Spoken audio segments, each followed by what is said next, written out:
Olá, meus amigos, retornamos a nossa querida aula, agora mais descansado, tomei aquele cafezinho saboroso, né? Três Corações, adoro o café da Três Corações aí, vamos continuar. Isso é importante, que é dar aquela quebra na fadiga, né? Então, ok, agora a gente vai entrar em um assunto importante, né? Eu não quis entrar nesse assunto meio fadigado, tá? Então agora a gente vai falar, ó, seção 3, que é do registro das operações em espécie. Professor, o que é operação em espécie? É aquela operação em dinheiro, é isso mesmo, né? Em din-din, né? Dinheiro, cara, né? Então agora a gente vai ter aqui alguns dados importantíssimos, né? Vamos lá. No caso de operações com utilização de recursos em espécie de valor individual superior a R$2.000.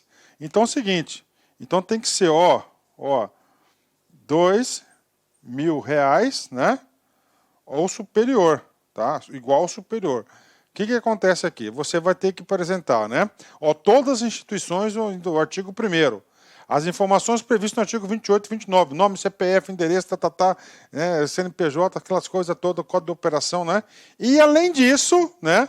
Mais as informações do portador. Ou seja, o cara que vai sacar o dinheiro, né? Você vai ter que ter mais o quê? O nome dele, ó, o nome e CPF. Então, se o cara não tiver os documentos na hora, ele não pode sacar lá o dinheiro, né? Aí, ó, tem que ter sempre todas as operações de dinheiro, tá? Tem que estar registrado. Obrigação, nome e CPF da pessoa. Isso para valores superiores a R$2.000, até R$50.000. A gente vai ver outra, acima de R$50.000 tem outra classificação, tá?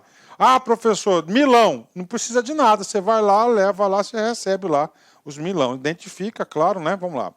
34. Olha que coisa importante aqui.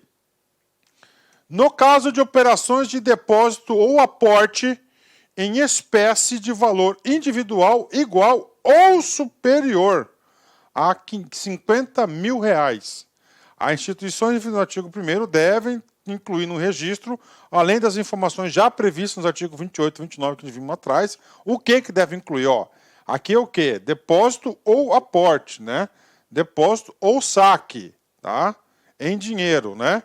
Ó, o nome e o respectivo número da inscrição do CPF ou CNPJ, conforme o caso, do proprietário dos recursos. Nome, tá? Nome e o respectivo número de inscrição do CPF do portador dos recursos. Ó. Então, quem está entregando, né, é o portador e o proprietário do recurso. A origem dos recursos depositados ou aportados. O cara tem que declarar lá, né, da onde está vindo esse recurso. Parágrafo único. Na hipótese da recusa do cliente ou do portador dos recursos em prestar a informação referida no inciso 3, que é a origem dos recursos, né, a instituição deve registrar o fato e utilizar essa informação nos procedimentos de monitoramento, seleção e análise de que tratam o artigo 38 a 47, que a gente vai ver mais para frente, né? Então é o seguinte, o cara vai falar a origem dos recursos depositados ou aportados, né? Ah, professor, aportados, né? Então você tem que saber isso aí, a saque, né? Vai ter o saque, vai ter que identificar.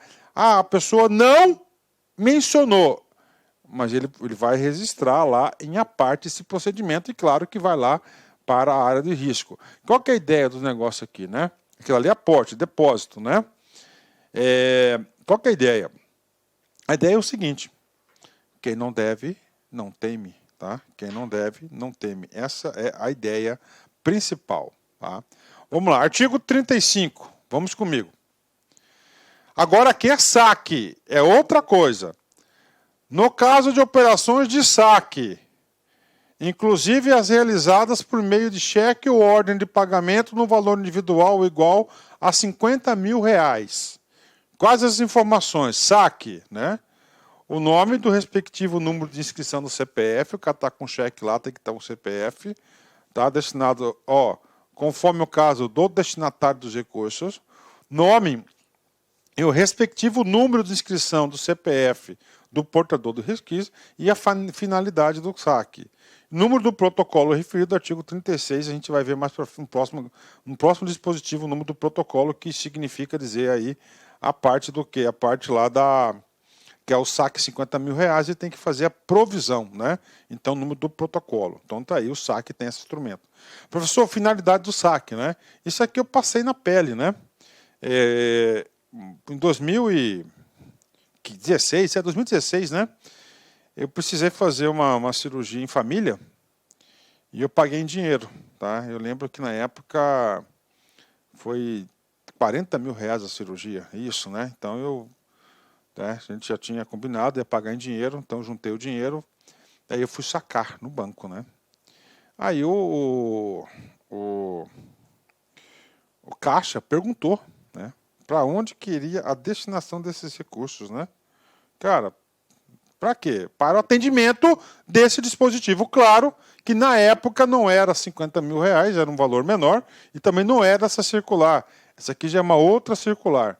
Parágrafo único. Na hipótese de recusa do cliente ou do portador dos recursos em prestar a informação referida, no inciso 3º, que é a finalidade do saque, né, a instituição deve registrar o fato e utilizar essa informação nos procedimentos de monitoramento e seleção e análise que trata os artigos 38 e a 47, que é a análise do crédito, né? Então tá aí, ele vai informar, fazer essa informação, né? Isso aqui é muito rigoroso na época de eleição, né, para pagamento de compra de voto, né? Artigo 36, né? Vamos lá. O que é 36? O cara vai fazer um saque, né? Então ele tem que fazer o quê? Ele tem que fazer uma provisionamento, né? Ó, as instituições mencionadas no artigo 1º devem requerer dos sacadores, clientes e não clientes, solicitação de provisionamento com, no mínimo, 3 dias úteis de antecedência das operações de saque, inclusive realizadas por meio de cheque ou ordem de pagamento de valor igual ou superior a R$50.000. Questão de prova. Eu tenho esse dinheiro na minha conta. Eu quero sacar. E aí, você vai ter que fazer um provisionamento, tá?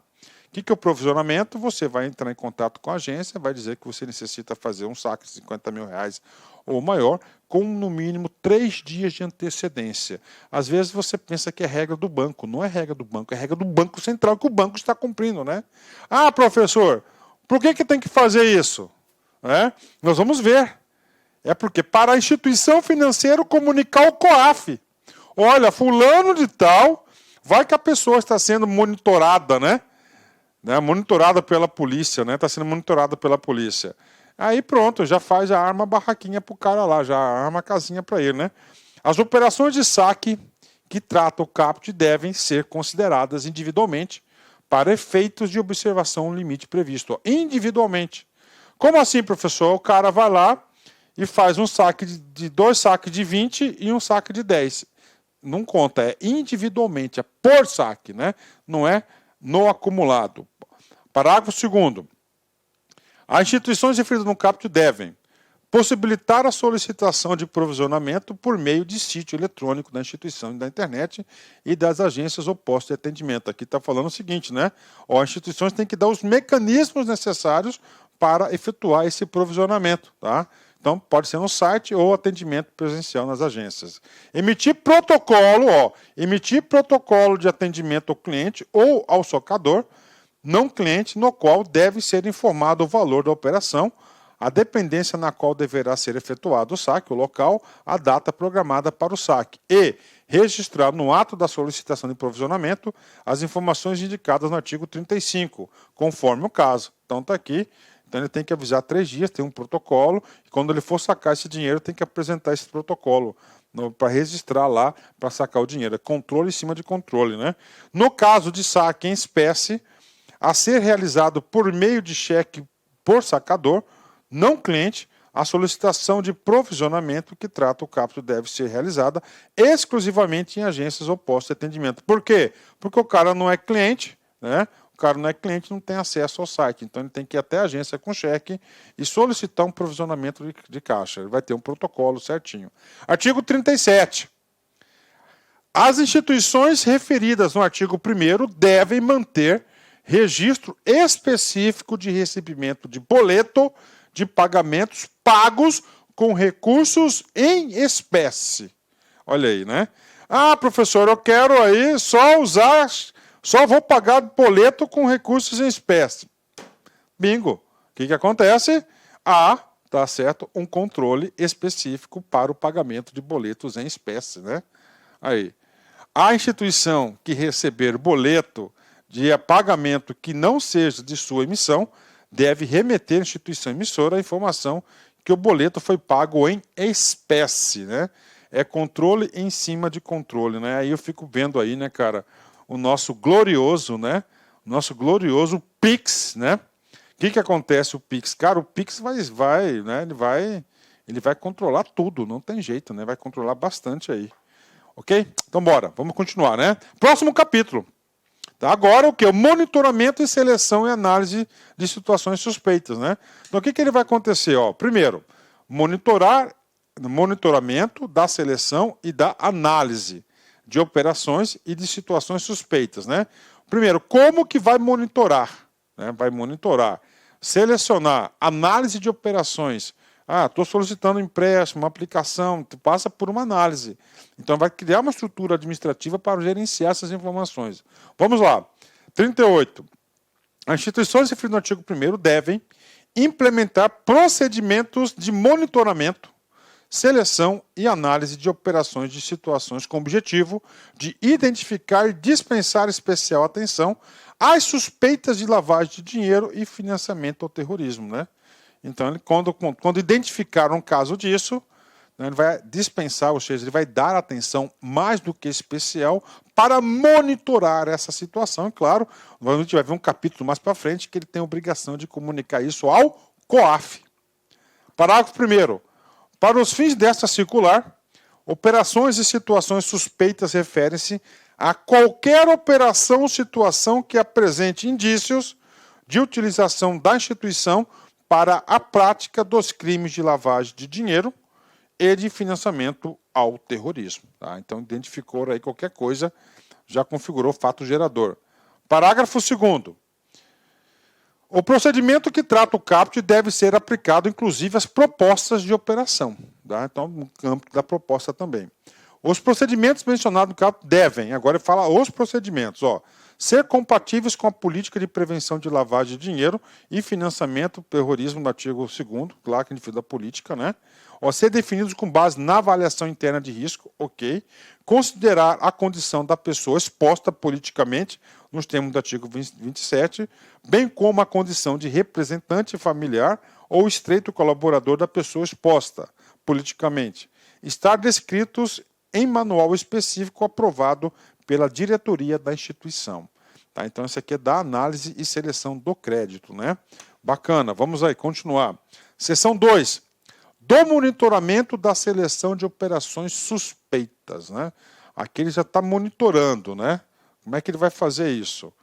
As instituições referidas no artigo 1º devem implementar procedimentos de monitoramento e seleção que permitam identificar as operações e situações que possam identificar suspeitas de lavagem de dinheiro e de financiamento ao terrorismo, especialmente, né? É muito repetitivo, né, gente? Muito repetitivo, né? 1. As operações realizadas e os produtos e serviços contratados que, considerando as partes envolvidas, os valores, as formas de realização, os instrumentos utilizados ou a falta de fundamento econômico ou legal, possam configurar a existência de indícios de lavagem de dinheiro ou de financiamento de terrorismo. Inclusive, né? Olha, sem fundamentação, um instrumento, naquilo que eu falei para vocês, o cara tem um perfil funcionário, passa a ter uma movimentação de 100, 200 mil reais por mês. Opa, é crime o quê? De lavagem de dinheiro, oriunda do mundo do crime, né? Vamos lá. Alternativa A. Olha as operações que serão monitoradas. São várias operações, né?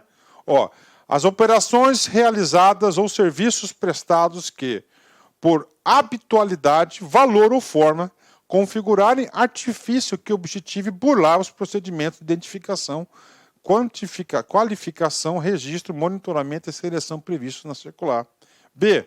Operações de depósito ou aporte em espécie, saque em espécie ou pedido de provisionamento, tanto saque que apresente indícios de ocultação ou dissimulação da natureza, da origem, da localização, da disposição, da movimentação ou da propriedade de bens, direitos, da operações de depósitos, aporte, né? Tudo isso aqui vai ser monitorado. Ó.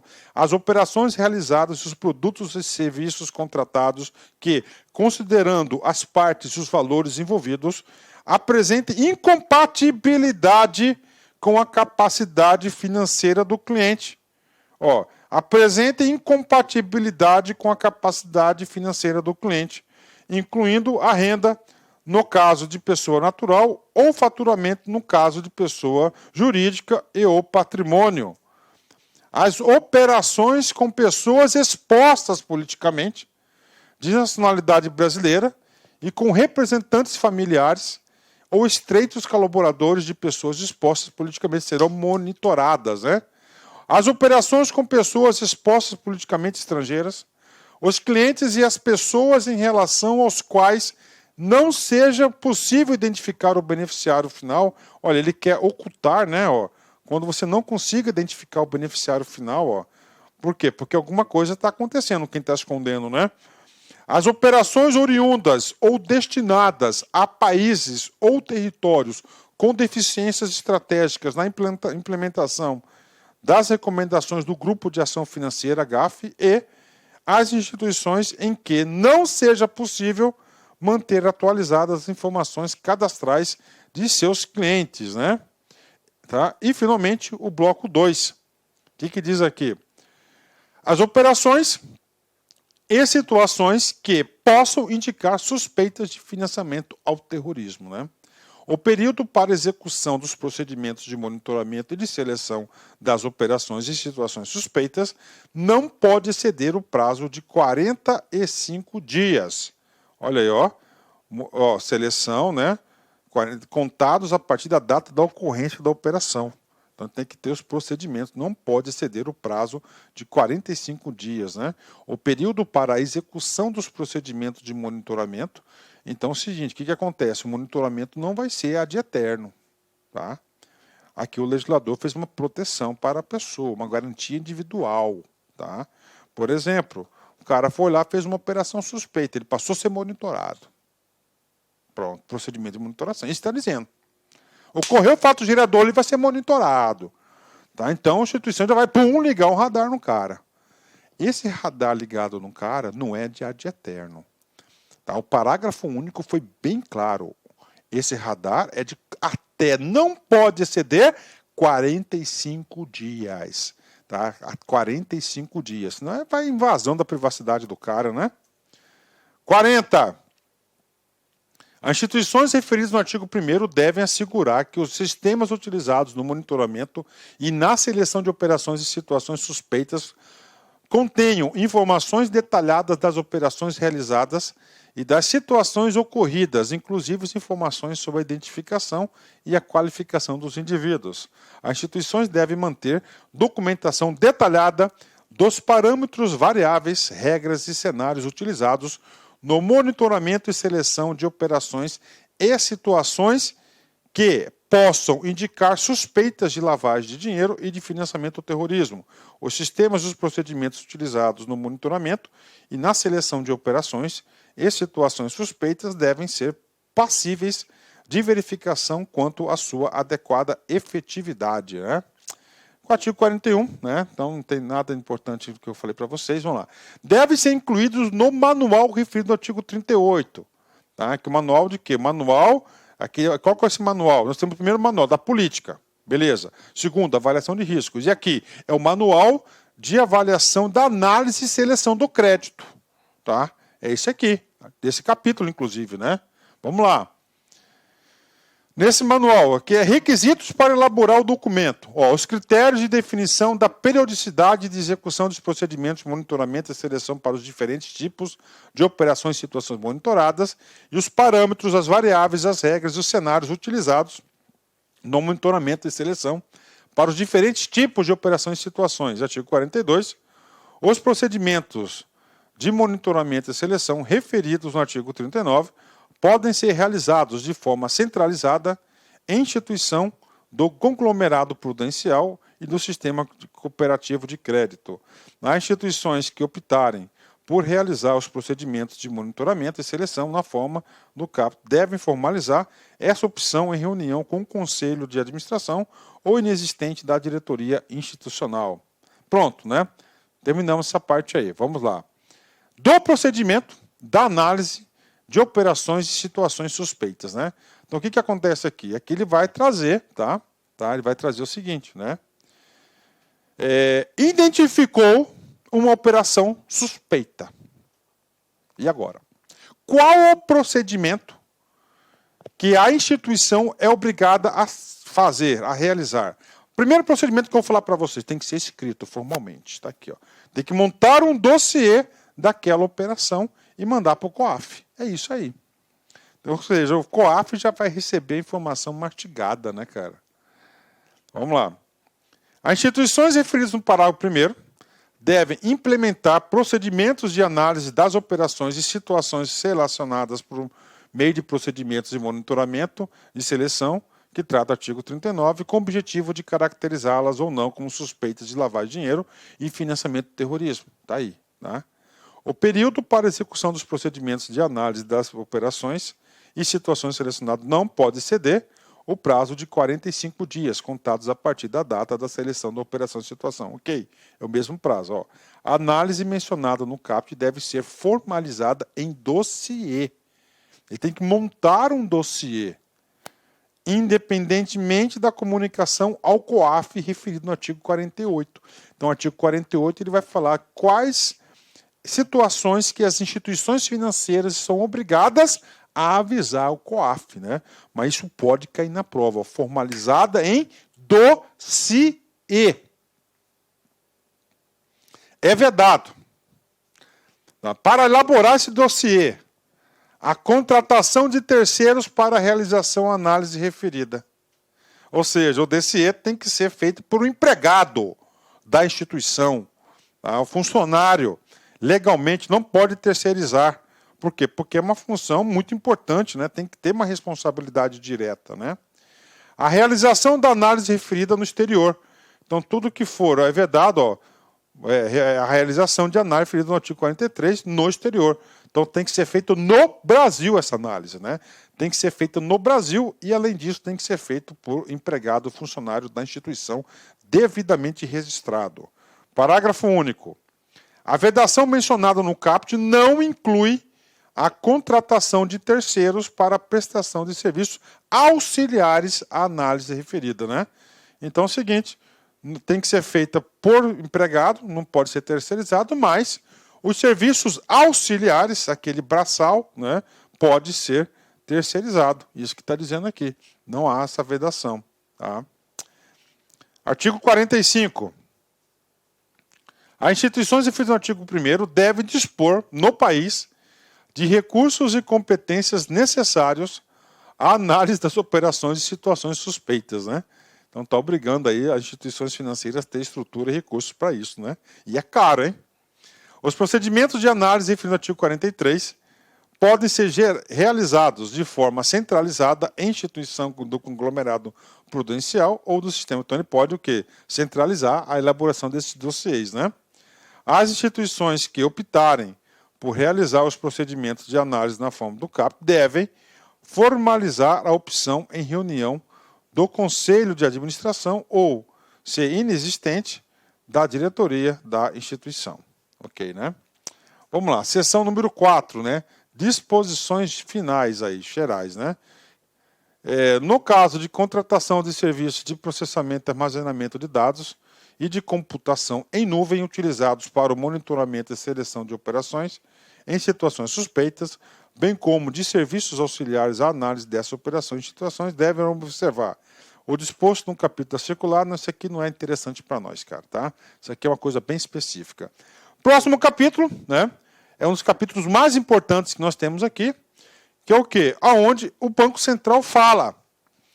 Instituições financeiras, se ocorrer determinadas situações, você vai ter que avisar, comunicar o COAF dessa operação suspeita aí que tem a instituição. da comunicação, ó, dos procedimentos de comunicação ao COAF, né? Vamos lá. Da comunicação de operações e situações suspeitas. As instituições, referindo ao artigo 1º, devem comunicar ao COAF as operações ou situações suspeitas de lavagem de dinheiro e financiamento ao terrorismo. Bingo. A decisão de comunicação da operação ou situação do COAF deve. Então é o seguinte, a situação, como é que deve? Primeiro, não é qualquer comunicação de operação suspeita, deve ser fundamentada com base nas informações contidas no dossiê do artigo 43, parágrafo 2º, que nós vimos. Ser registrada de forma detalhada no dossiê mencionado e ocorrer até o final do prazo de análise referido ao artigo 43.1, que é até 45 dias, né? A comunicação da operação ou situação suspeita ao COAF deve ser realizada até o dia útil seguinte ou da decisão da comunicação. Ó, decidiu, é uma operação suspeita, você tem até o outro dia útil para concretizar e efetuar essa comunicação dessa operação suspeita via dossiê. Agora, outra comunicação. Então, a primeira comunicação ao COAF é o dossiê. Operações e situações suspeitas. Tá? É uma situação suspeita. Faz o dossiê, fundamenta e manda para o COAF. E agora? Agora é o seguinte. Operações em espécie, din-din. Quais são? Né? Deve comunicar ao COAF. Né? Ó, as operações de depósito ou aporte em espécie ou saque no valor igual ou superior a 50 mil reais. Tá? Tem que avisar imediatamente. As operações relativas a pagamentos, recebimentos, transferência de recursos por meio de qualquer instrumento contra pagamento em espécie, tá? No valor igual ou superior a 50 mil reais. Né? Ok. Solicitação de provisionamento de saques em espécie no valor igual a 50 mil reais. Parágrafo único. A comunicação mencionada no caput deve ser realizada até o dia útil seguinte. Questão de prova. Até o dia útil seguinte da ocorrência da operação ou do provisionamento. Disposições finais em relação à comunicação COAF. As instituições referidas no artigo 1º devem realizar comunicações mencionadas no artigo 48, que é de operações de situações suspeitas, e o 9 é o saque até acima de 50 mil reais, sem dar ciência aos envolvidos ou a terceiros. Olha que coisa interessante, né? Sem dar ciência. Então, a instituição financeira vai ter que ter a descrição necessária e não avisar o cliente. Por quê? Porque pode alertar o cliente, né? Pode alertar o cliente, cara. Aí não, né? Aí você vai atrapalhar a investigação. Não pode. As comunicações alteradas ou canceladas após o 5º dia seguinte da sua realização devem ser acompanhadas de justificativas da ocorrência. As comunicações podem ser realizadas de forma centralizada por meio de instituição do conglomerado prudencial, né? Então pode ser, né, aqui, né? Então pode ser o quê? Essa comunicação pode ser um órgão só para o conglomerado, né? Eu acho que tem que ser isso mesmo, né? Porque focaliza, né, cara, prioriza, né? Dá mais gestão sobre isso.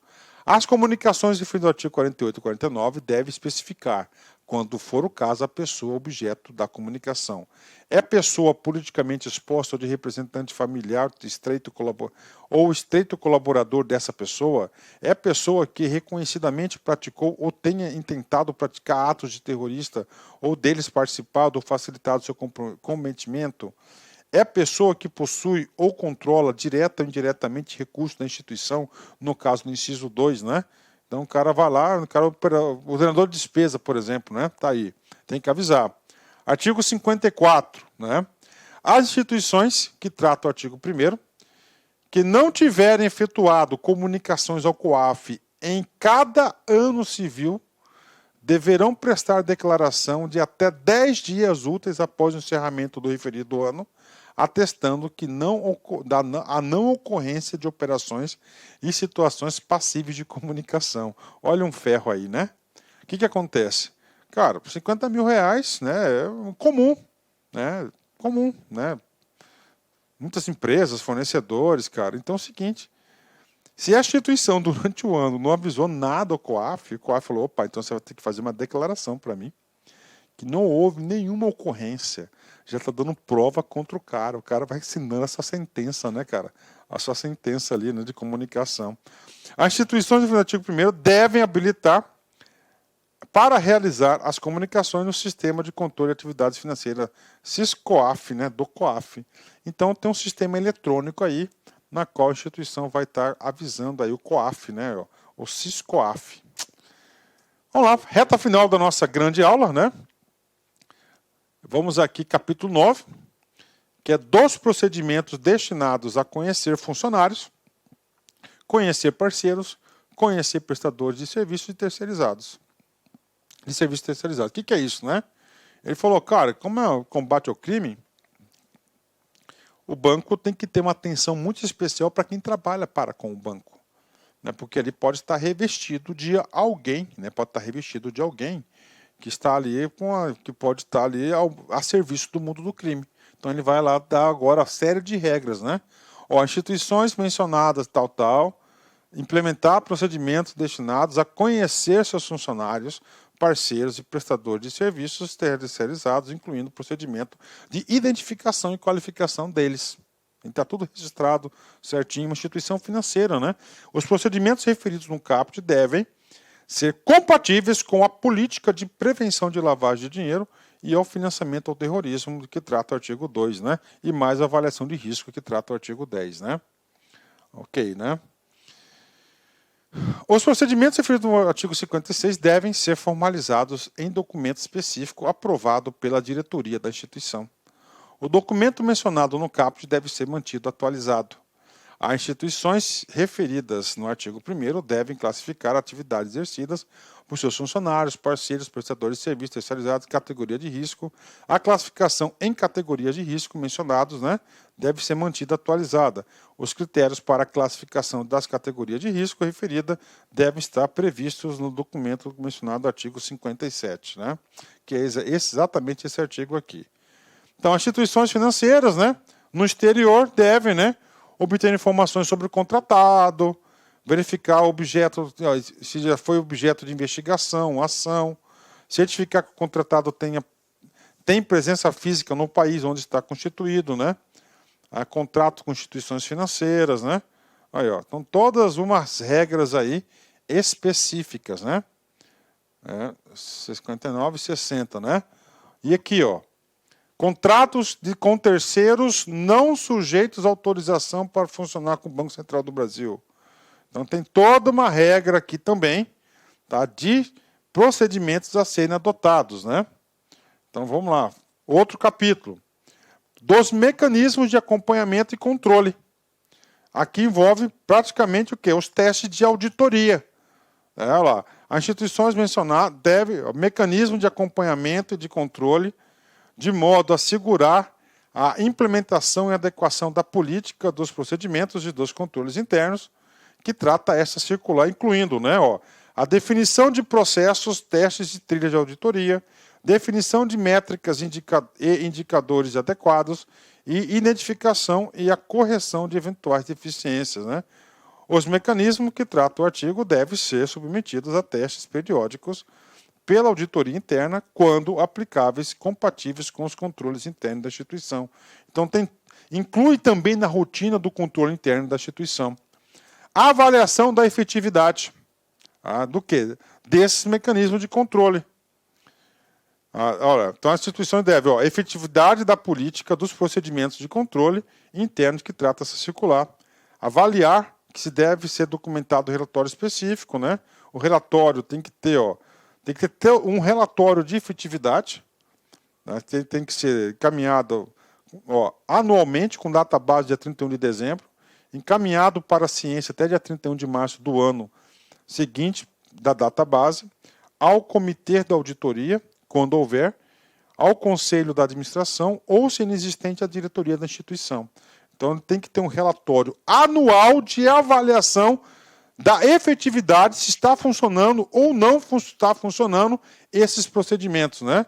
E esse relatório deve conter informações que descrevam a metodologia adotada na avaliação da efetividade, os testes aplicados, a quantificação dos avaliadores e a deficiência identificada.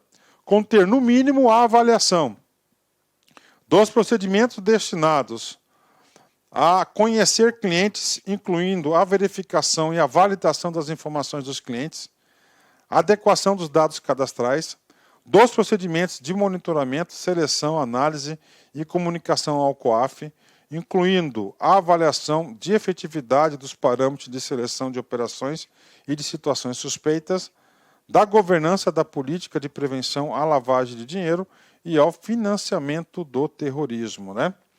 Ok. Das medidas de desenvolvimento da cultura organizacional voltadas à prevenção da lavagem do dinheiro, dos programas de capacitação periódica de pessoal, dos procedimentos destinados a conhecer funcionários, parceiros e prestadores de serviços, das ações de regularização dos apontamentos oriundos da auditoria interna e da supervisão do Banco Central do Brasil. Então, esses são elementos do quê? Do relatório de avaliação, que será feita essa avaliação todos os anos, né? Todos os anos serão feita essa avaliação. 64. Admite-se a elaboração de um único relatório de avaliação de efetividade. Ok. Tá? Isso por instituição ou por grupo, né? Tá, isso aqui se repetiu, né, várias vezes durante a nossa aula, né? As instituições, referindo ao artigo 1º, devem elaborar plano de ação destinado a solucionar as deficiências identificadas por meio da avaliação de efetividade. O acompanhamento da implementação, né? O plano de ação do respectivo relatório de acompanhamento devem ser encaminhados para a ciência e avaliação até o dia 30 de junho do ano seguinte ao da data base do relatório. Então, o que acontece, né? Fecha o ano da data base, fechou, ok. Tem até o dia 30 de março para consolidar o relatório. Depois do relatório, você tem que fazer um plano de ação a ser implementado. Esse plano de ação elencando todas as oportunidades de melhoria até o dia 30 de junho do próximo ano em relação ao ano da data base. Pronto, essa parte aí não é tão interessante, né? E assim, nós concluímos, né, a nossa aula, essa aula longa, né? Uma aula aí bastante rica, né? Sobre a circular 3978 de 2020, né? Otávio Ribeiro Damaso, diretor de regulação, editou essa circular para todas as instituições financeiras.